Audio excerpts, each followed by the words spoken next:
Hello guys, আসসালামু আলাইকুম। আশা করি সকলে ভালো আছেন। আল্লাহর রহমতে আমি খুব ভালো আছি। তো অনেক দিন হইছে, প্রায় ২ মাসের মতো হইছে আমি কোনো ভিডিও বানাইতেছি না। তো আজকে থেকে ইনশাআল্লাহ আপনাদের দোয়ায় আমি শুরু করব। আজকে থেকে রেগুলার ভিডিও দেওয়ার চেষ্টা করব। ব্লগ ভিডিও যাই করি তাই আপনাদেরকে দেখাবো ইনশাআল্লাহ।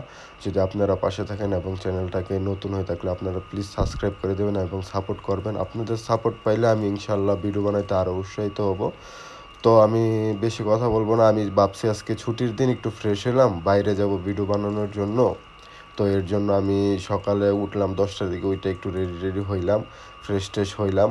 তো আমি বাইরে যাওয়ার পর ভাবছি একটা চা খাই, চা খেয়ে তারপরে আমি আশেপাশের যেই ইয়েগুলো আছে আমার ক্যাম্পের সাইডে, এগুলো আপনাদেরকে একটু ভিডিও করে দেখামো। কিন্তু মানে বাইরে আর হইলো না। ইনশাল্লাহ বিকালের দিকে ইনশাল্লাহ আমি বের হবো।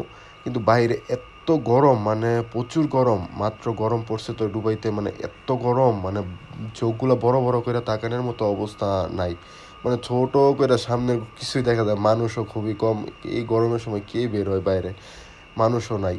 এর জন্য আমি একটা চা নিছি ঠিকই, কিন্তু চাটা খাওয়ার পর আমি আবার রুমে চলে আসলাম ব্যাক, কারণ এটা সম্ভব না এখন, এক অবস্থা খুবই খারাপ, বাইরে গরম।